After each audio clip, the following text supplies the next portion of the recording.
लेकिन फिर भी वो ये कहते हैं कि कांग्रेस ने क्या किया। तो हमको ये कहना चाहिए, हमने जो किया वो लोगों को कहने में हम शर्माना नहीं चाहिए। लेकिन बहुत दफा मैं देखता हूं हमारे लोग, अगर बीजेपी के लोग ये कहते हैं तो हमारे लोग चुप बैठते हैं। अरे क्यों? हमने किया, देश को बचाया, देश को एकता रखने के लिए हमने गोली खाई। हमारी नेता श्रीमती इंदिरा गांधी जी ने 32 गोलियां खाई और अपनी जान दी देश के एकता के लिए।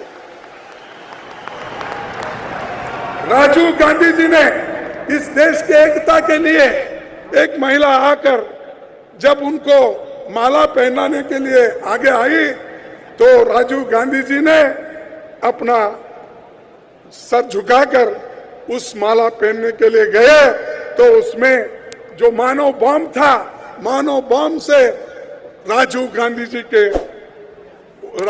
का देह उड़ा दिया गया और उनके शरीर के टुकड़े टुकड़े हो गए इस देश के लिए। और फिर भी हमको पूछते हैं 70 साल में क्या किया। 70 साल में इस देश को हमने बढ़ाया आर्थिक दृष्टि से, और देश को एकता रखने में, देश के स्वतंत्रता में और देश को संविधान के रक्षा में हमारा सबसे बड़ा हाथ है। आज इस देश में संविधान जिंदा नहीं होता, अगर संविधान बचता नहीं था तो मोदी जी उस प्रधानमंत्री के कुर्सी पे नहीं बैठ सकते थे। और जो हमेशा ये कहते हैं, और मोदी जी हमेशा बार बार ये कहते हैं, मैं एक चाय वाला हूं। अरे भाई, सभी किसी ना किसी का प्रोफेशन का आदमी रहता है। मैं एक मजदूर का बेटा हूं, तुम चाय वाले के बेटे हो तो मैं एक मजदूर का बेटा हूं। लेकिन इस देश के लिए हमको कुछ करना है, बार बार वही नहीं बोलना कि मैं चाय वाले का बेटा हूं, मुझे कोई सहन नहीं कर रहा। अरे सहन तो हम कर रहे हैं, लेकिन तुम सहन नहीं कर रहे हो, तुम लोगों को दबा रहे हो, कुचल रहे हो। आज दलित परेशान है, माइनॉरिटी परेशान है, महिलाएं परेशान है, युवाएं परेशान है, इतने परेशान है, किसी को नौकरी नहीं है और किसी को रक्षण नहीं है। तो इसीलिए मैं ये कहूंगा, आज जो मोदी साहब हमेशा अपने भाषण में कहते हैं, अब वो छोड़ देना चाहिए।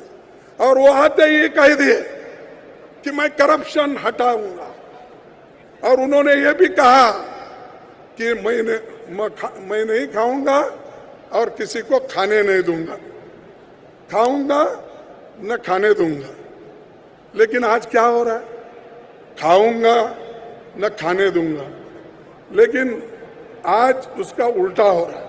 खाऊंगा न खाने दूंगा, लेकिन मेरे दोस्तों को खिलाऊंगा।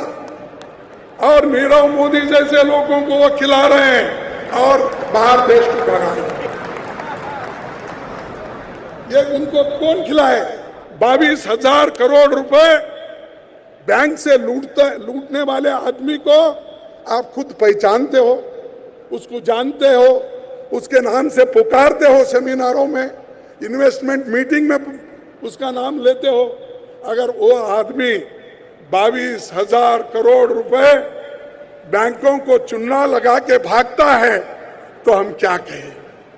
ये स्टेप भ्रष्टाचार मुक्त हो गया। अरे भ्रष्टाचार को तो आप सपोर्ट कर रहे हो। अब छोटा मोदी एक तो भाग गया, बड़े मोदी साहब तो सबको सपोर्ट कर रहे। कोई क्रिकेट में फंसा हुआ है, कोई बैंकिंग गड़बड़ी में फंसा है, एक नहीं अनेक घोटाले हैं, लेकिन हमारे लोग कुछ नहीं बोलते। आप बोले जोर से, हम कुछ नहीं करें। क्या हुआ? 2G के बारे में बोले, सीबीआई ने बर्खास्त कर दिया, एक एविडेंस नहीं।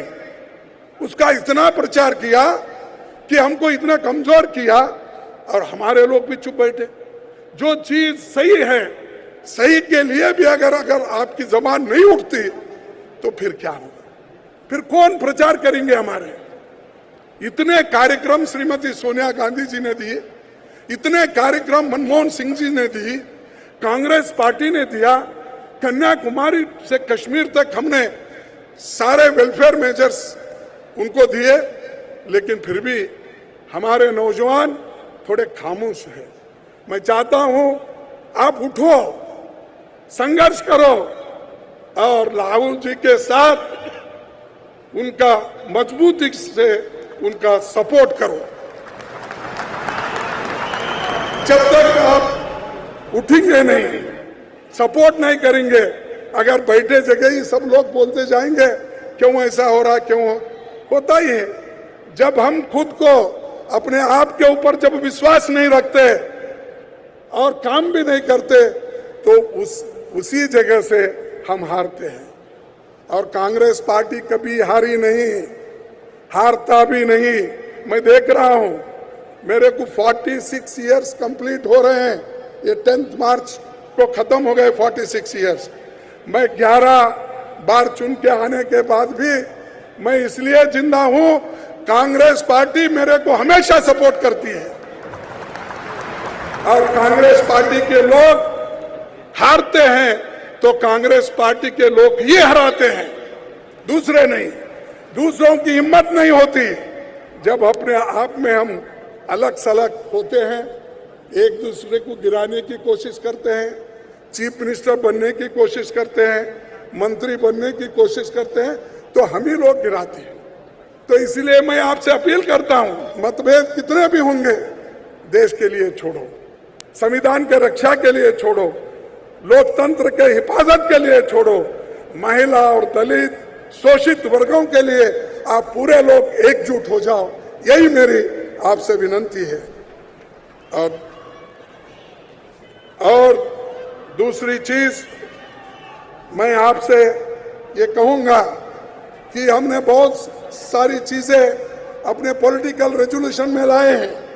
मैं वो सारी चीजें फिर से बताना नहीं चाहता हूं, क्योंकि आपको चर्चा के लिए बड़ा समय है, तो उस समय में आप सारी चीजें ले सकते हैं।